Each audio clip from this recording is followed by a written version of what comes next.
Hey guys, for this part of the tutorial, I wanted to go over talking about the sides of the vehicle and such, like the danger zones and safe zones. I didn't mention that earlier, so I think I should go over it now because I'm also going to talk about bouncing off guardrails and recovery and things like that. So the front, the left, and the right are the danger zone.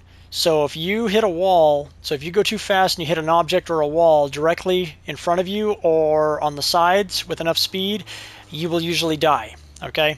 The safe zones are your corners, meaning your tires. So if you go, even if you hit an object at a pretty high speed but you hit your corner or your tire, you're less likely to die because it doesn't just automatically just kill you. You'll end up bouncing, which can be used to your advantage, which you will learn as you go with experience and things like that, and attempting shortcuts and whatnot. So what I'm going to do is I'm also going to show you, since you're going to be practicing drifting, you're also bound to bounce off of guardrails and things like that, so it's kind of good to know this. So there's a good chance that when you're a beginner, you're going to be drifting like this, and then you're going to be going like this, you're going to be bouncing off the wall, you're going to be bouncing like this. It's just going to happen, okay? It's just bound to happen, especially when you're practicing and you're new. So what you can do is there are counters to not screwing up your rhythm if you accidentally bump the guardrail, because it is going to happen. So for example, I'm going to drift to the right and I'm going to then drift to the left, but the intention is that I know I'm going to be hitting the guardrail on the right even when I'm drifting left, trying to go the opposite direction. But when I hit, what I'm going to do is I'm going to drift the opposite direction, so that way I kind of keep my rhythm going, so that way it doesn't bounce me to the opposite guardrail. So as such, so I'm going to drift to the right, I'm drifting to the left, boom, I drift to the right. Boom, I drift to the right. So if I'm drifting left and I know I'm going to hit, I drift the opposite direction, okay? I kind of counter that.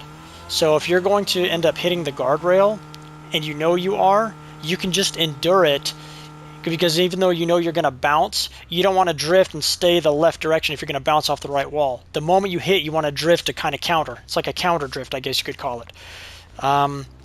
You can also, so that's one way you can do it to recover, especially on straightaways. But when you start getting into like a turn and you do it, I'm going to try and demonstrate that now.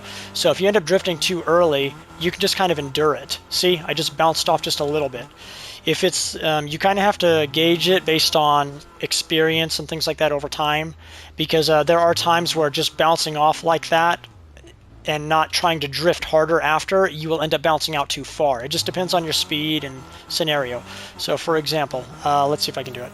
So if I hit too early, no, this is a bad example. Let me see.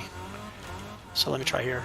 So if I hit, you could drift harder. So if you hit too early, let me try it again. Gosh, it's always hard to do. So if I drift too early, boom. See, it would have bounced me out further, but I kind of sustained it there. So that just last demonstration I just did right there, that was kind of a perfect example. So if you know you're going to hit it and you're going pretty fast, so it doesn't bounce you too far off of your line that you're trying to maintain, you can drift harder right after you hit it, so that way it kind of doesn't make you bounce off too far out. It keeps you within reason of your line, so that way you can just continue on. I mean, it's better countering instead of just letting it completely discombobulate you and mess up your race. But a lot of which one you do really depends on the scenario where you're at and experience. Another thing to point out really quick, guys, you don't want to intentionally hit the guardrail every time you're going around turns and things, okay? Like, you don't want to just be doing this like regularly, like, okay, that's not ideal. It hurts your speed, as you can see. There are very few instances where you really want to bounce off the guardrail, okay? Like, there's some maps where it can be unavoidable, but you can bounce off and just sustain, which is no problem because it's part of the route. There are some routes that do require where you hit it and it puts you in the perfect position to get to where you want to be. It's usually more of like a positioning strategy, hitting the guardrail on purpose, but it is very specific and is not a repeat over and over hitting the guardrail. I just want to throw that out there, that outside of very specific moments where you're purposely going to hit the guardrail for like a positioning scenario or something like that, don't make it a habit to do that, because it does kill your speed overall, okay? And just like as I was talking about how you die easily, let's see how easy it was for me to die there? Just kind of showing the weakness of the sides. See, just like that and just like this. So you accidentally turbo right into a wall, boom, you die.